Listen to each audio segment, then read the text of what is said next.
नमस्कार, 8 बजे की ताजा खबर में स्वागत है आप सभी का। मैं हूं आशीष त्रिपाठी आपके साथ। और एमपी में एक बार फिर मौसम विभाग ने भारी बारिश की चेतावनी जारी की है। मौसम विभाग ने ऑरेंज और येलो अलर्ट जारी किया। प्रदेश के अधिकांश जिलों में तेज बारिश और भोपाल, जबलपुर, नर्मदापुरम, इंदौर और उज्जैन संभाग में भारी बारिश।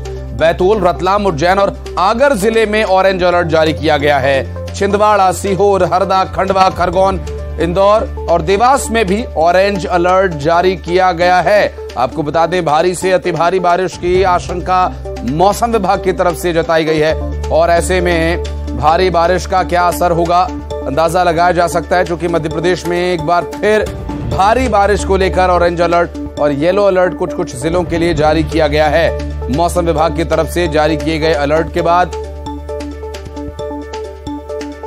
जो स्थिति होगी उसका अंदाजा लगाना ज्यादा मुश्किल नहीं है, क्योंकि इससे पहले भी जो बारिश को लेकर पूर्वानुमान मौसम विभाग की तरफ से जताया गया था, उस पर हमने देखा कि बारिश के बाद नदी नाले उफान पर थे और कई जगह पानी भर गया। और देर रात हुई जबरदस्त बारिश के बाद महाकाल मंदिर में पानी भर गया। तस्वीरें आपको दिखाएंगे मंदिर के अंदर दर्शन के लिए जा रहे श्रद्धालुओं की, जब उस वक्त पानी के बीच से होकर उन्हें मंदिर में दर्शन के लिए जाना पड़ा। दरअसल बाबा महाकाल के दर पर जाने के लिए, गर्भगृह तक पहुंचने के लिए जो रैंप बनाया गया है, उस रैंप से पानी बहता हुआ दिखाई दिया। मंदिर परिसर में सब जगह पानी ही पानी झरने की तरह बह रहा था। और ये जो रैंप आप देख रहे हैं, इस रैंप से ही श्रद्धालु दर्शन के लिए जाते हैं। एक अच्छा खासा लंबा रैंप बना हुआ है जिस पर होकर बाबा महाकाल के दर्शन के लिए श्रद्धालुओं को जाना होता है। और उस रैंप से पानी झरझर कर गिर रहा है और मंदिर परिसर में पानी भरा हुआ था। भारी बारिश के बाद मंदिर परिसर में पानी भर गया। और ये तस्वीरें उज्जैन के बाबा महाकाल भोलेनाथ के दर्शन के लिए जाते हुए उन श्रद्धालुओं की, जब पानी के बीच से उन्हें होकर जाना पड़ा। यहाँ पर पानी भर गया और भारी बारिश के बाद मंदिर परिसर में ये पानी लगा। आपको बता दें कि ये भारी बारिश के बाद तस्वीरें सामने आई।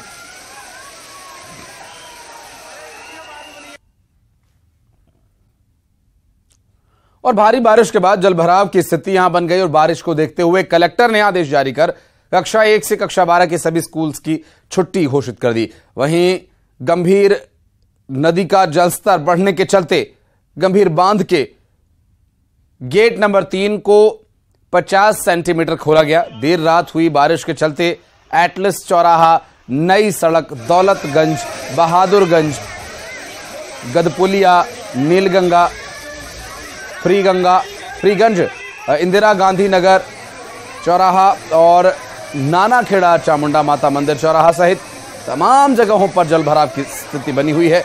कुछ तस्वीरें और आपको दिखा रहे हैं। बाबा महाकाल के मंदिर में भरे पानी के बाद बाहर भी यही कमोबेश हाल रहा। अलग अलग जगह पर जलभराव की स्थिति देखने को मिली। भारी बारिश की वजह से ये पानी यहां पर लग गया और स्कूल्स की छुट्टी घोषित करनी पड़ी।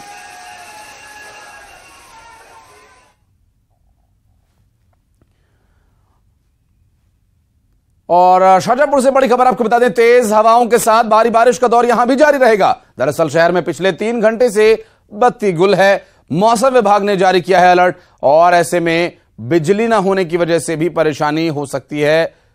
और ये रात की तस्वीरें, जब उस वक्त बारिश झमाझम हो रही थी, बिजली भी कड़क रही थी। शहर में कई जगह पर पानी भर गया।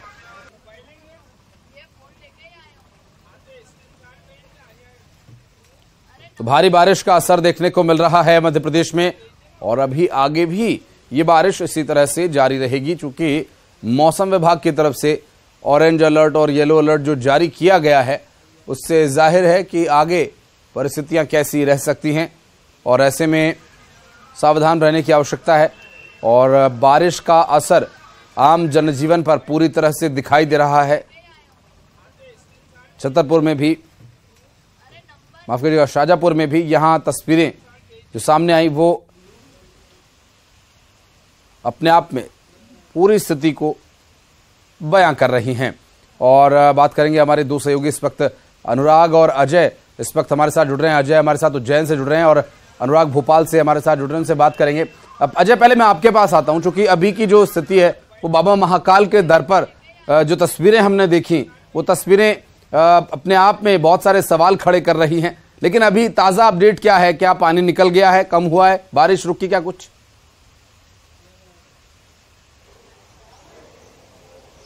जी देखिए, रात भर जो है बारिश का सिलसिला लगातार जारी रहा, क्योंकि जब देर रात जैसे ही बारिश का दौर शुरू हुआ तो बारिश इतनी तेज थी कि तेज हवाओं के साथ बारिश के साथ में जो है बिजली भी गरज रही थी और साथ ही जो है धुआंधार जो बारिश हुई है, और इसके कारण जो है कुछ ही घंटों में जो है शहर तरबतर हो गया और जगह जगह जल भराव की स्थिति हो गई। वहीं भगवान महाकाल की शयन आरती में भी मां गंगा जो है भगवान महाकाल के दर्शन करने पहुंच गई और महाकाल मंदिर में भी जल भराव की स्थिति हो गई। तो ऐसे में जो है जगह जगह जो जल भराव की स्थिति हुई, जो भाई महाकाल मंदिर में भी जल भराव हो गया। इसके साथ ही जो है कई घरों में पानी भरा गया, कई दुकान जो थी दुकानें भी लबालब हो गई। इसके साथ ही जो उज्जैन का गंभीर डैम है, जो 2250 एफसीएफ जो पानी जो उज्जैन की प्यास बुझाता है, इसकी में जो है ये भी लबालब हो गया और साथ ही जो है इसका भी 3 नंबर गेट खोलना पड़ा, जिसके कारण जो है लगातार अब जो है जल स्तर बढ़ रहा है। और साथ ही जो है इसके साथ ही शहर में अभी जो है बारिश का सिलसिला जो थमा हुआ है, क्योंकि अब धीरे धीरे जो है बूंदाबांदी की स्थिति वापस से बनने लगी है। और इसके साथ ही जो है उज्जैन कलेक्टर कुमार पुरुषोत्तम ने जो बारिश को देखते हुए देर रात अचानक आदेश जारी करते हुए कहा है कि उज्जैन में पहली कक्षा से लेकर 12वीं तक के स्कूलों की, शासकीय और अशासकीय स्कूलों की छुट्टी घोषित की जाती है, क्योंकि लगातार जो है मौसम विभाग ने भी आशंका जताई है कि जिस तरीके से जो बारिश का दौर शुरू हुआ है और ये आगे भी जारी रहेगा, और जिसमें ऑरेंज और येलो अलर्ट दोनों जारी किए हैं और भारी बारिश की चेतावनी ने दी है। जी बिल्कुल, और अनुराग के पास भी चलेंगे। अनुराग इस वक्त हमारे साथ मौजूद हैं। अनुराग, पूर्वानुमान मौसम विभाग की तरफ से जो जताया गया है, वो आगे की स्थिति का अंदाजा लगाना बहुत ज्यादा मुश्किल नहीं है, क्योंकि पीछे कुछ दिन जब बारिश हुई थी तब हमने पूरे मध्य प्रदेश में देखा था क्या सूरत हाल था, नदी नालों की क्या स्थिति थी। क्या है डिटेल्स अपने पास? देखिए, मौसम विभाग की माने तो अगले 24 से 48 घंटों के अंदर प्रदेश के कई हिस्सों में झमाझम बारिश हो सकती है। कई जिलों के लिए ऑरेंज और येलो अलर्ट भी जारी किया गया है। मौसम विभाग के मुताबिक भोपाल, नर्मदापुरम, सागर, शहडोल और सागर संभाग समेत इंदौर, उज्जैन में भी कई हिस्सों में भारी बारिश हो सकती है। इसके अलावा प्रदेश के कई हिस्सों में हल्की बारिश भी दर्ज की जाएगी। यदि बीते 24 घंटों की बात करें तो हम अनूपपुर, मंडला, डिंडोरी, रायसेन, विदिशा में 16 इंच से ज्यादा बारिश दर्ज की गई है। भोपाल में भी कल रात को झमाझम बारिश हुई, लेकिन अब मौसम विभाग ने संभावना जताई है कि अगले 24 से 48 घंटों के अंदर प्रदेश के कई हिस्सों में भारी बारिश और कई हिस्सों में हल्की बारिश हो सकती है। बिल्कुल, उस बारिश का असर अनुराग आम जनजीवन पर पड़ेगा ही। प्रशासन भी अपने स्तर पर इसमें प्रयास कर रहा है। बहुत शुक्रिया आपका इस पूरे मामले पर जानकारी देने के लिए अनुराग जी। और स्कूल्स में धार्मिक भावनाओं को ठेस पहुंचाने का सिलसिला लगातार जारी है। ताजा मामला देवास से सामने आया, जहां पर होली ट्रिनिटी स्कूल में बच्चों को तिलक लगाने को लेकर रोका गया, तिलक लगाने से मना किया गया। बात जब हिंदू संगठनों तक पहुंची तो हिंदू संगठनों से जुड़े लोग होली ट्रिनिटी स्कूल पहुंच गए और फादर से भावनाओं को ठेस पहुंचाने को लेकर वाद विवाद हुआ, जिस पर फादर ने कहा कि उन्होंने बच्चों को छोटा तिलक लगाने को कहा था। ऐसा कहने से भावनाओं को ठेस पहुंची है तो मैं क्षमा चाहता हूं।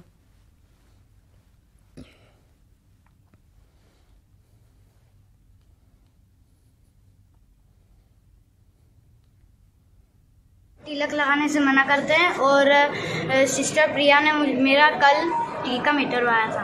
क्या बोला था उन्होंने? बोलते हैं कि ये तिलक मिटा रहो। कल आज सुबह फादर ने बोला कि नहीं लगाना है तो मत लगाओ। कहा है कि कभी मत लगाना, ऐसे कभी नहीं कहा है। मैंने कहा कि अगर छोटे दिन लगाए तो अच्छा है कि किसी को दुख दोष पहुंचाए, मैं उसके लिए माफी चाहता हूँ। हम इस पर ध्यान रखेंगे। छाप तिलक सब छीनी, ट्रिनिटी में एडमिशन करवाई के तो स्कूल में आना, तिलक मत लगाना, ये होली ट्रिनिटी स्कूल की परंपरा है। फादर, सिस्टर, मदर सब इस स्कूल में हैं और वो तिलक लगाने से मना कर रहे हैं। अब इस बात को लेकर बच्चों के परिजनों को समस्या तो होगी ही और स्वाभाविक है। बात करेंगे हमारे सहयोगी वरुण इस वक्त हमारे साथ जुड़ रहे हैं, उनसे। वरुण, अभी की परिस्थितियों को देखा जाए तो जिस तरह से स्कूल में ये विवाद शुरू हुआ, हालांकि फादर ने माफी मांग ली है, लेकिन ये छाप तिलक नहीं चलेगा इस स्कूल में, ऐसा स्कूल प्रबंधन का कहना है। देखिए, होली ट्रिनिटी स्कूल में बच्चों को छोटा तिलक लगाने को लेकर निर्देश दिए थे, जिसमें फादर विवादों में फंस गए थे। उनका कहना ये था कि छोटा तिलक लगाकर आप आइए। इस विषय को जब हिंदू संगठनों को पता चला, जब जानकारी लगी, तो उन्होंने इस विषय को फादर से कहा और फादर ने उनको कहा कि तिलक आप छोटा लगाइएगा।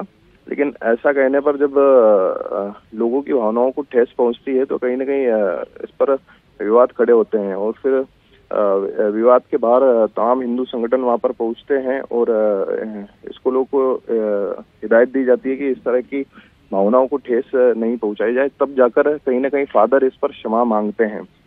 हालांकि जो बाद में विषय मामला ठंडा हो गया था, लेकिन समझाई देकर उन्हें इस विषय को जाने दिया था और बावजूद इसके जब विषय लंबा नहीं खिंचाना था तब वहां पर हिंदू संगठनों ने कई बार पहुंचकर जय जय श्री राम के नारे लगाए और इस तरह। बिल्कुल, स्कूल्स में इस तरह की चीजें, धार्मिक चिन्हों की ओर ध्यान नहीं जाना चाहिए। ठीक है, कोई अगर वहां पर अतिशयोक्ति करता है तो उस पर जरूर एक्शन हो सकता है। बहुत शुक्रिया वरुण आपका इस पूरे मामले पर जानकारी देने के लिए। और देवास में मारपीट का एक वीडियो वायरल हो रहा है। दरअसल शराब सिंडिकेट से जुड़े लोगों में मारपीट हो गई और आपसी रंजिश इसके पीछे कारण बताया जा रहा है। दोनों ही पक्ष अपराधी प्रवृत्ति के बताए जा रहे हैं। पूरे मामले की रिपोर्ट तक दर्ज नहीं हुई है और गंभीर रूप से घायल एक शख्स को इंदौर के बॉम्बे हॉस्पिटल में वेंटिलेटर पर रखा गया है। दो पक्षों के बीच हुई मारपीट के बाद की ये वीडियो सामने आई।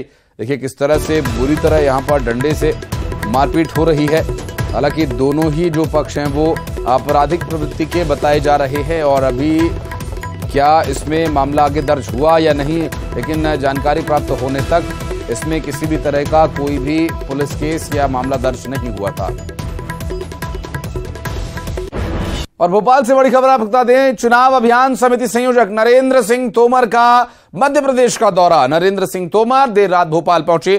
केंद्रीय मंत्री प्रहलाद पटेल और वीरेंद्र खटीक भी भोपाल पहुंचे। आज बीजेपी संगठन को लेकर बड़ी बैठक हो सकती है। बैठक में प्रदेश अध्यक्ष वीडी शर्मा, संगठन महामंत्री हितानंद शर्मा शामिल होंगे। प्रभारी मुरलीधर राव समेत दिग्गज पदाधिकारी इसमें शामिल होंगे।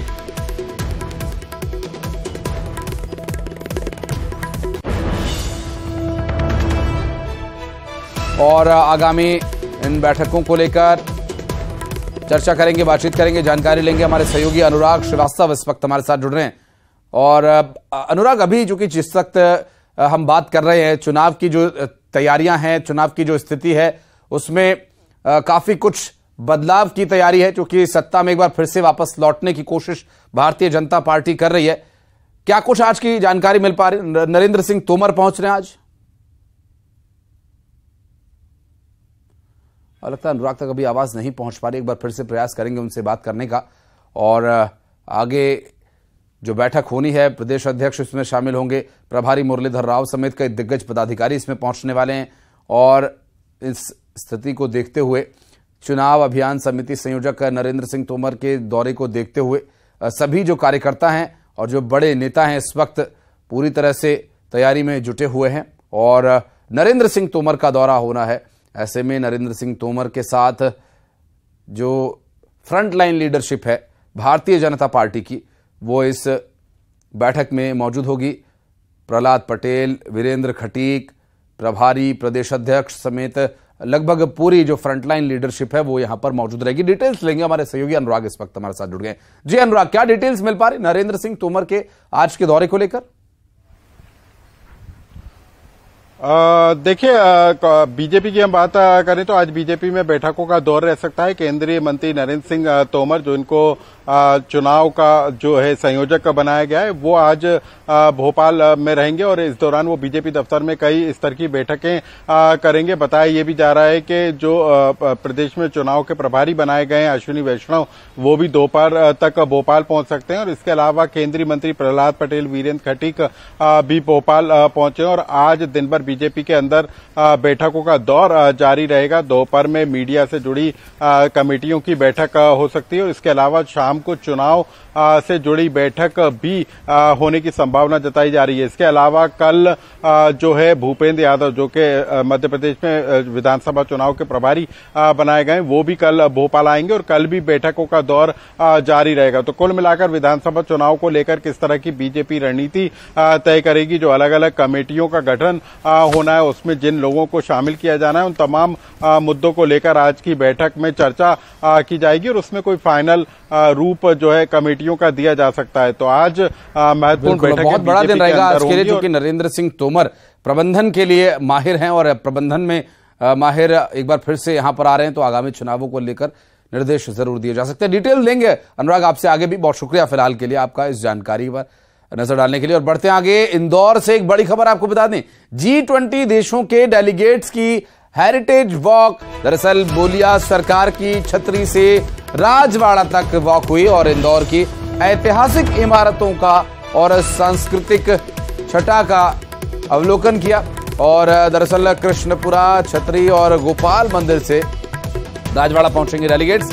राजवाड़ा पर मेहमानों को नाश्ता कराया गया और भूपेंद्र यादव समेत G20 देशों के प्रतिनिधि इसमें शामिल हुए हैं।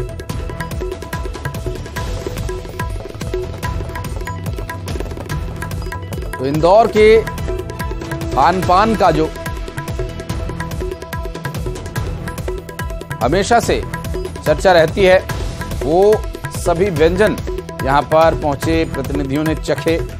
G20 देशों के डेलीगेट्स की हेरिटेज वॉक भी यहां पर हुई और बोलिया सरकार की छतरी से राजवाड़ा तक वॉक हुआ।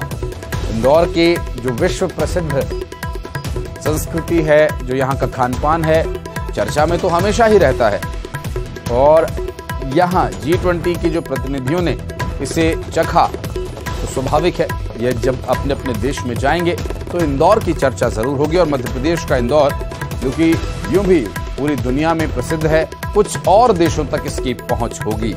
और ऐसे में G20 देशों के डेलीगेट्स की हेरिटेज वॉक, इसमें काफी चर्चा इसकी है। इंदौर वासियों के लिए भी ये एक बहुत ही गौरव का क्षण है, भारतवासियों के लिए भी गौरव का क्षण है। और इंदौर में जो स्वादिष्ट व्यंजन बनते हैं, उन व्यंजनों का यहाँ पर आनंद लिया, जायका लिया। दुनिया भर से आए मेहमानों ने, जो कि G20 की बैठक में शामिल होने के लिए पहुंचे थे। और ये जो तस्वीरें हम आपको दिखा रहे हैं, दरअसल इंदौर की, ये वो ऐतिहासिक तस्वीर है जब पूरी दुनिया से आए हुए मेहमानों ने इंदौर की गलियों में जो स्ट्रीट फूड है उसका आनंद लिया, उसका स्वाद लिया और इंदौर की जो संस्कृति है उसका अवलोकन किया। और यहाँ स्ट्रीट वॉक भी उन्होंने की और ये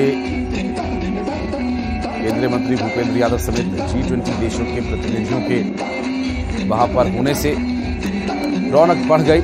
और आगे भी, क्योंकि यूं भी इंदौर की ये गलियां हमेशा चकाचौंध कर देने वाली रोशनी से सराबोर रहती हैं। हेरिटेज वॉक उन्होंने की और हमारे सहयोगी अरुण इस वक्त हमारे साथ फोन लाइन पर मौजूद हैं। अरुण, क्या हेरिटेज वॉक रही, कैसी रही और किस तरह की प्रतिक्रिया वहां पर पहुंचे अंतर्राष्ट्रीय मेहमानों ने दी? इंदौर की गलियां जो कि हमेशा से स्ट्रीट फूड के लिए प्रसिद्ध रहती हैं।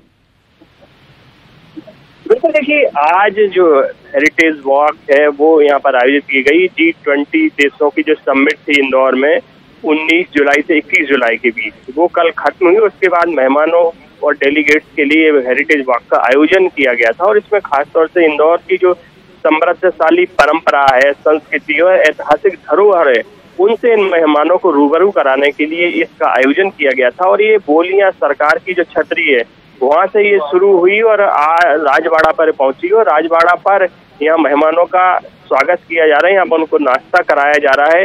बोलिया सरकार की छतरी के बाद ये लोग कृष्णपुरा छतरी पहुंचे और वहां पर इन्होंने पौधारोपण भी किया है। और इसके बाद गोपाल मंदिर पहुंचे, गोपाल मंदिर में इन्होंने दर्शन किए और इसके बाद ये राजवाड़ा में पहुंचे हुए हैं। और राजवाड़ा इंदौर की शान है और ये हृदय स्थल है इंदौर का। पूरे मध्य प्रदेश की ग्लोबल इमेज बनाने की इस जी बहुत शुक्रिया अरुण आपका इस जानकारी के लिए। और इसी के साथ यहाँ रुक छोटे से ब्रेक के लिए जल्द लौटते हैं।